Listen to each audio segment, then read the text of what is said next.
19장의 내용을 우리가 앞에서부터 이제 봤습니다.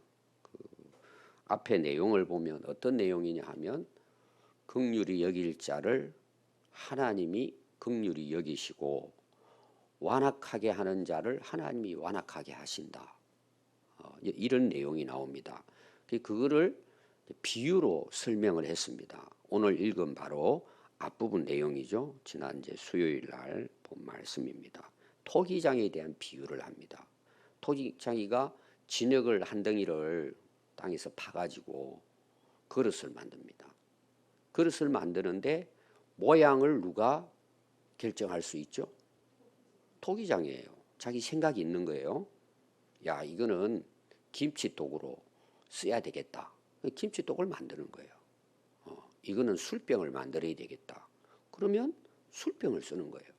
이거는 물을 담아야 되겠다. 그러면 물을 담기에 좋은 용기, 그릇을 만든단 말이에요.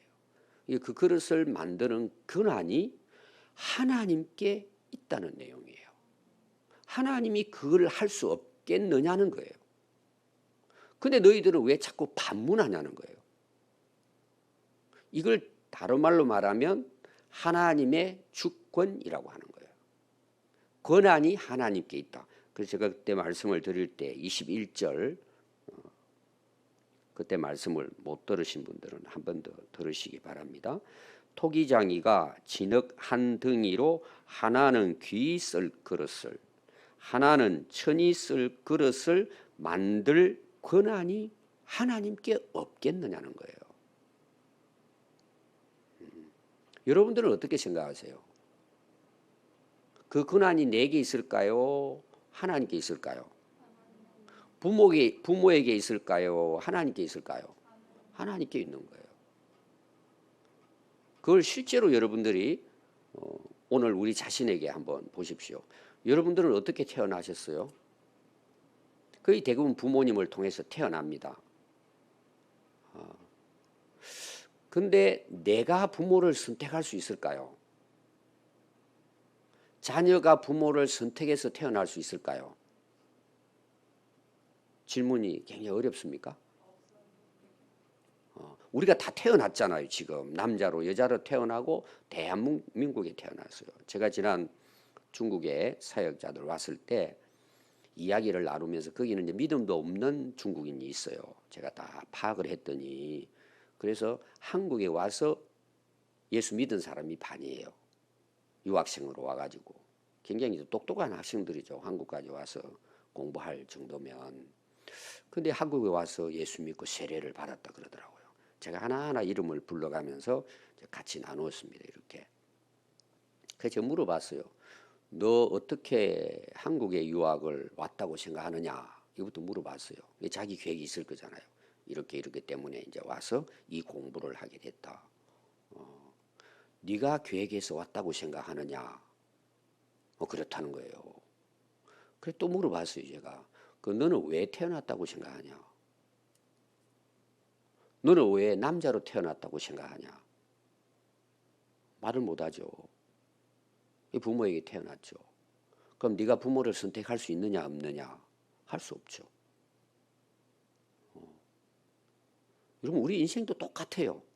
그리고 또 죽음에 대한 걸 제가 물어봤습니다. 이건 이제 전도할 때 쓰는 내용이에요. 그냥 자연스럽게.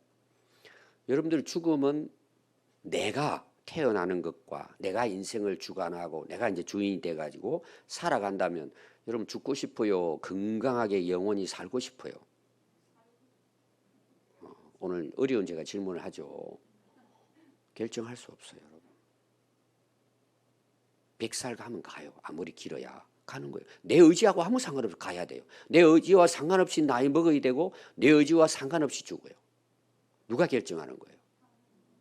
내가 결정한다면 나는 안 아플 수도 있고 그리고 영원히 살 수도 있어요. 내가 선택할 수 있다고 한다면 저 선택권이 아니잖아요. 태어나서 죽는 것까지 하나님께 주권이 있잖아요. 근데 우리는 그 사이에 하나님이 우리에게 의지, 이성을 주셨기 때문에 생각하고 선택할 수 있는 의지를 하나님 우리에게 주셨어요. 우리가 할 수 있는 것.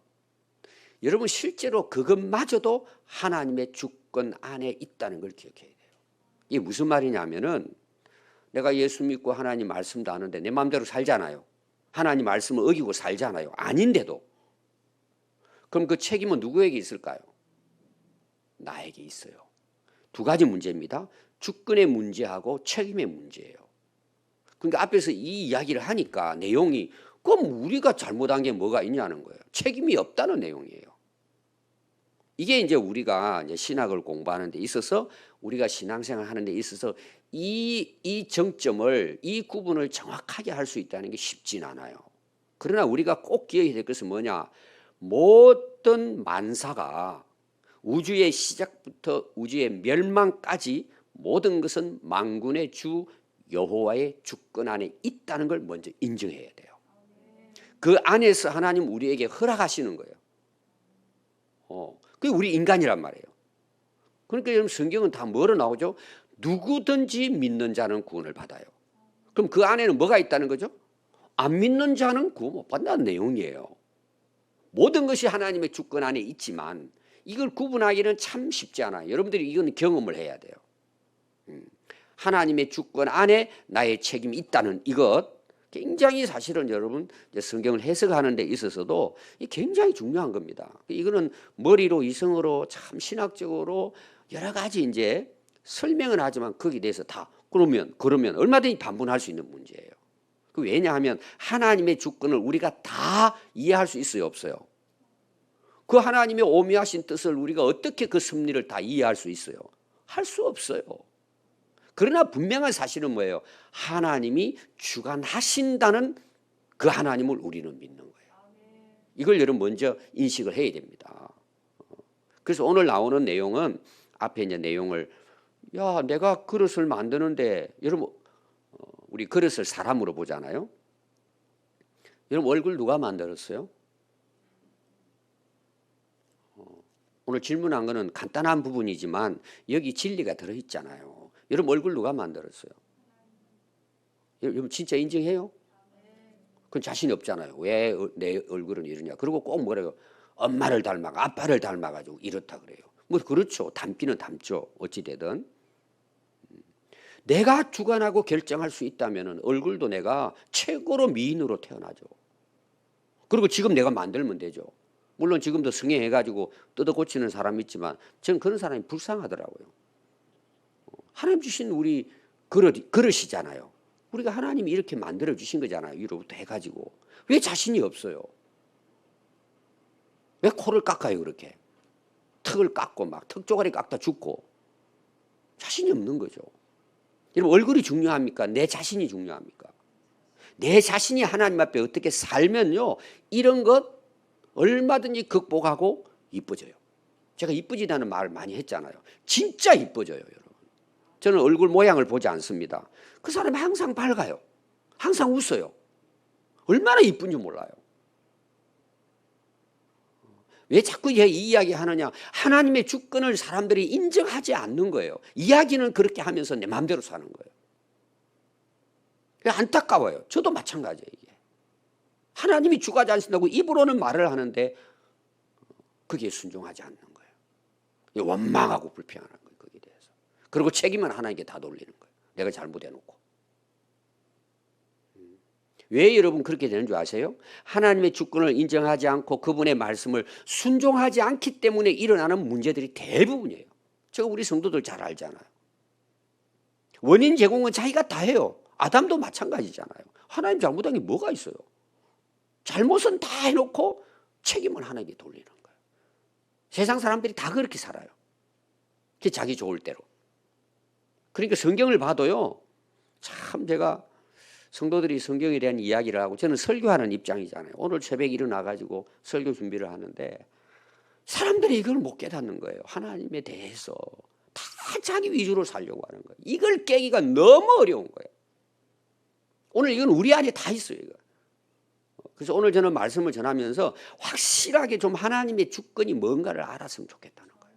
하나님이 온 우주 만물을 만드시고 주관하시는 분인데 내 한 인생이 하나님의 주권 안에 없겠냔 말이에요.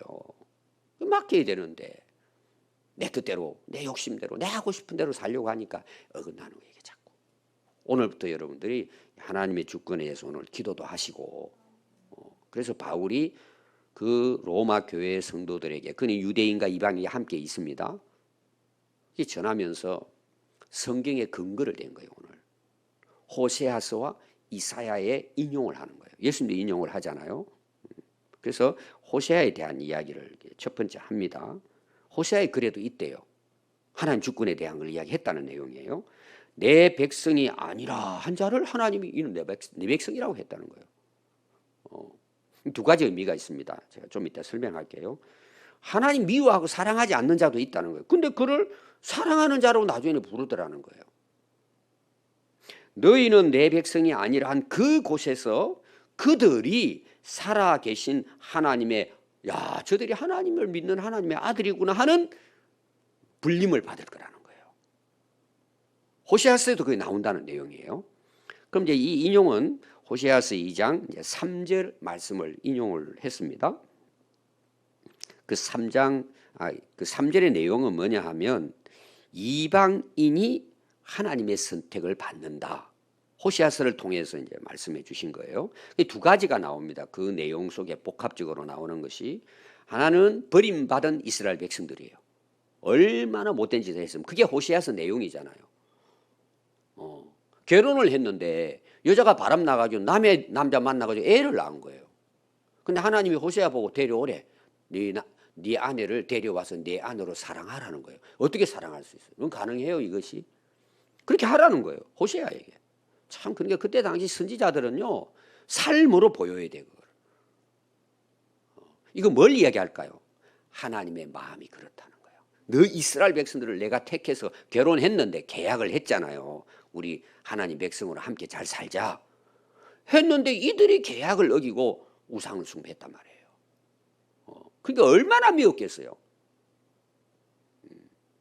근데 결국은 나중에 이들마저도 내가 사랑하는 내 백성이라고 하겠다는, 그 이제 첫 번째, 그 당시 호세아를 통해서 이스라엘 백성들이 이 메시지를 전한 거고, 오늘 우리에게는 뭐예요? 이방인들에게까지도 하나님께서는 결국은 뭐예요? 저 버린 자식들인데, 이스라엘 백성들 입장에 봤을 때는, 근데 그들을 하나님이 사랑하시고 그들을 통해서 하나님의 영광을 드러냈다는 내용이에요. 이스라엘 백성들도 마찬가지입니다. 그래서 거기 보면은요, 그 고멜이 남편을 떠나가지고 바람 나가지고는 애를 낳아요. 이제 아들이 태어나고 두 번째 딸이 태어납니다. 그 딸 이름은 루하마입니다. 루하마라는 것은 긍휼히 여긴다, 긍휼을 받았다, 불쌍히 여김을 받았다, 이런 뜻입니다. 이건 뭐냐 하면 하나님이 이스라엘 백성들을 불쌍히 긍휼히, 오늘 그 내용인 앞에 나오죠. 영광 받기로 예비하신 긍휼의 그릇에 대하여, 진노의 그릇에 대하여, 이렇게 나오잖아요. 사람을 이야기하거든요. 딸이 태어났는데 그 딸 이름을 그 긍휼히 여기다, 이 말이 바로 루하마거든요. 루하마. 근데 앞에 뭐가 붙었을까요? 로가 붙어요. 루하마예요. 긍휼히 여김을 받지 못한다, 이거예요. 이스라엘 호세아서를 보면은 꼭 고멜과 같다는 거예요. 너희들은 내 백성임에도 불구하고 배신한 거야. 배반하고 너희들은 긍휼히 여김 받지 못한다, 이런 내용이에요. 이스라엘 버린다는 내용, 하나님께서. 여러분 이스라엘 백성 역사를 보십시오. 나중에 남의 나라 끌려가지고 포로로 가고 이제 그런 일이 일어나잖아요. 그 나중에 어떻게 한다는 거예요? 내가 너희들을 긍휼히 여기겠다. 이게 2장 3절에 나오는 것이고, 오늘 나오는 이 내용이 2장 3절에 호세아서에 나옵니다. 내가 내 백성 아닌 자를 내 백성이라, 사랑하지 아니한 자를 사랑하리라 부르리라는 거예요. 하나님 회복해 주신 거죠. 그게 나중에 돌아오잖아요. 바벨론 포로로 끌려갔다가 이제 돌아옵니다. 그 돌아온 자를 이제 뒷부분에 보면 이사야는 남은 자의 구원에 대한 걸 연결을 시키는 거예요. 그래서 너희는 내 백성이 아니란 그곳에서 그들이 살아계신 하나님의 아들이라 일컬음을 받으리라. 이게 이제 바울은 그 당시 이스라엘 백성들을 향한 예언과 함께 모든 인류를 구원하실, 오늘 우리 이방인들까지 예언한 것으로 바울은 로마 교회에다가 이 말씀을 인용해서 하나님이 전에 예언한 그것이 오늘 이방인들에게까지 이게 이루어졌다, 이걸 이제 그 예언하신 말씀이 오늘 실제로 예수님 안에서 이루어졌다는 것을 설명하기 위해서 이 호세아서의 말씀을 이제 기록해서 로마 교회에게 이제 이 말씀을 전한 것입니다. 또 여러분 거기 그 내용에 대해서 제가 한 군데 더 말씀을 보려고 하는 게 뭐냐 하면 이제 다니엘서입니다. 다니엘서 6장 제가 26절과 27절에 대한 말씀을 드리겠습니다. 이제 우리가 다니엘서는 언제 일어난 거냐 하면 바벨론 포로 기간에 1차 포로 때에 다니엘이 끌려갑니다. 끌려가서 이제 여러분 잘 아시죠. 뜻을 정하고 왕이 주는 진미 안 먹고 결국은 나중에 어떻게 되냐 총리가 되죠. 꿈을 꾸고. 근데 이제 총리들이 그 셈을 내잖아요. 참 그때나 지금이나 이 사람 속에 셈 내고 질투심 이런 게 있단 말이에요. 아니, 나라를 위해서 훌륭한 일을 다니엘이 했잖아요. 꿈을 꾸고 나라를 살려내고 예를 들어서. 나라를 잘 다스리면 얼마나 고마워요. 오히려 존경하고 따라야 되는데 죽이고 싶은 거예요. 그렇게 해서 우상을 숭배하도록 만들어가지고 기도 못하게 하고 이렇게 결국은 사자굴에 들어가잖아요. 그때 왕이 다리오 왕이에요. 여러분 진짜 이 그 다리오 왕의 고백이요. 왕이 고백을 그렇게 하는 거예요.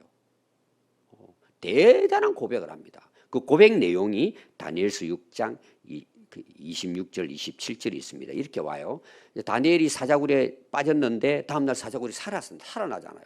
그때 다리오 왕이 이야기합니다. 사자굴에서 살아난 다니엘에 대한 것을 알고는 그 죽이려고 했던 사람들 다 이제 멸절시키거든요. 조서를 냅니다. 오늘 말하면은 그 나라에서 법을 딱 제정을 해요. 그 어떤 내용이냐 하면 다 모든 백성들은 다니엘의 하나님 앞에 두려워할지니라. 이 다니엘을 두려워하라는 거예요. 왜? 다니엘 하나님이 함께하는 사람이라는 거예요. 그는 살아계시는 하나님이시고 영원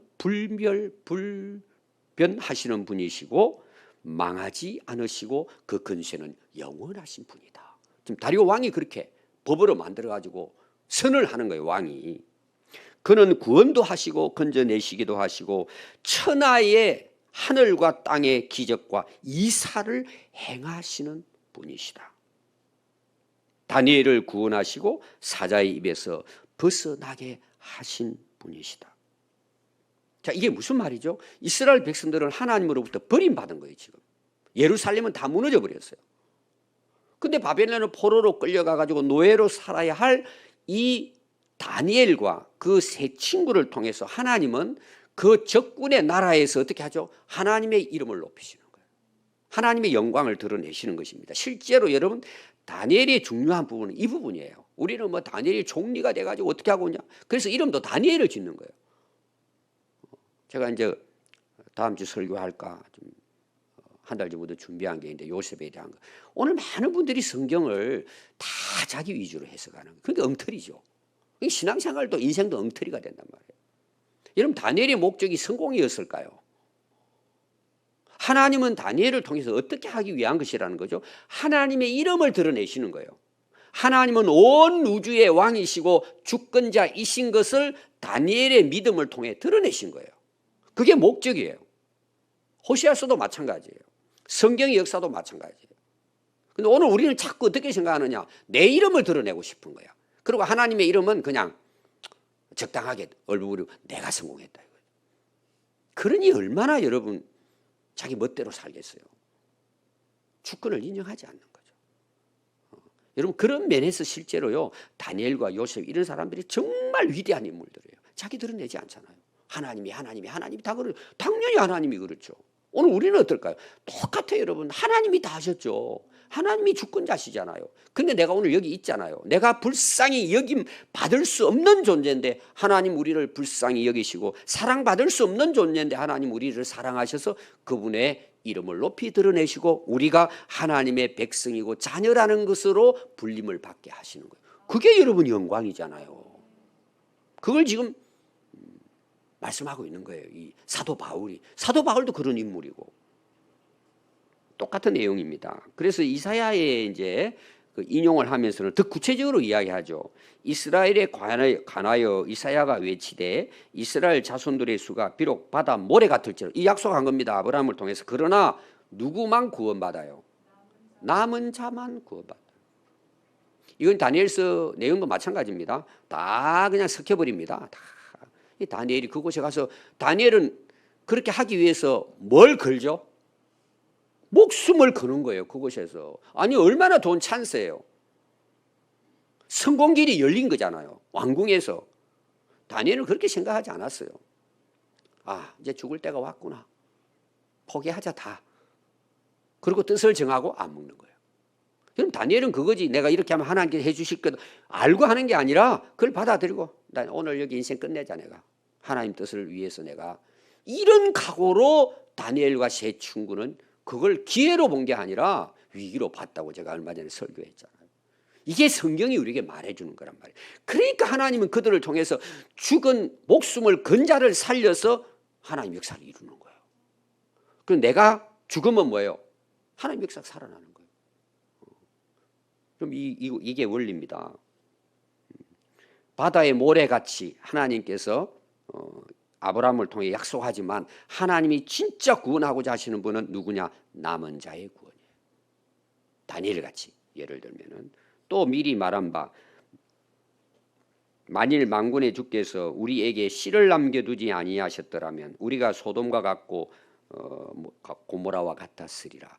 자 이제 제가 앞에 이야기했습니다. 요셉이나 다니엘 뭐 주는 이야기. 또 여기 그 소돔과 고모라 나오잖아요. 소돔과 고모라는 뭐예요? 완전히 타락한 도시란 말이에요. 그게 이제 롯의 가족이 나옵니다. 나중에 그 유황불로 멸망시킬 때 롯의 가족만 구원을 받잖아요. 그리고 마누라는 이제 집에 남겨놓은 게 너무 아까워가지고 돌아보다 소금 기둥이 돼버렸잖아요.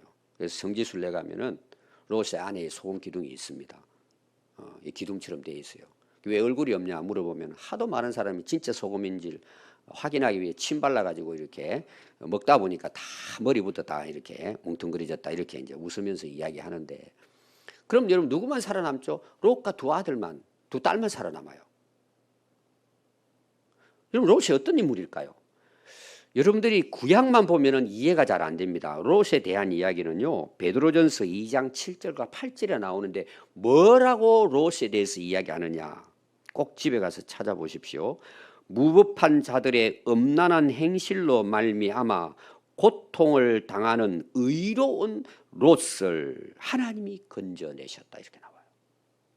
롯이 그 타락한 도시에서 하나님 앞에 어렵게 살기 위해서 얼마나 괴로워하며 그 고통을 견뎌낸 의로운 자라고 베드로는 소개하고 있어요. 날마다 불법한 행실을 보고 들으므로 그 어려운 심령이 상하였을 정도로 했다는 거예요. 거기서 살아남았다는 내용이에요. 의인 10명은 없었지만 결국은 롯을 통해서 하나님께서 씨를 남겨놓은 거예요. 이걸 이야기하는 거예요. 지금 결론이 오늘 뭐냐 하면은요 하나님은 온 우주의 하나님이십니다. 하나님의 구원의 역사는 이스라엘만 있는 게 아닙니다. 근데 이스라엘 사람은 자기들만이라고 생각한 거예요. 그들은 초청을 받았을 뿐이에요. 선택은 따로 되는 거예요. 우리가 오늘도 그래요. 교회로 부름받는 사람 많아요. 교회에 나와가 세례받았다고 다 구원받는 게 아니에요. 엉터리 세례가 얼마나 많은지 몰라요. 사실은 믿음도 얼마나 엉터리가 많은지 몰라요. 결국은 누가 구원받느냐? 하나님은 남은 자를 구원하신다. 이거는 어디까지 해당이 되느냐?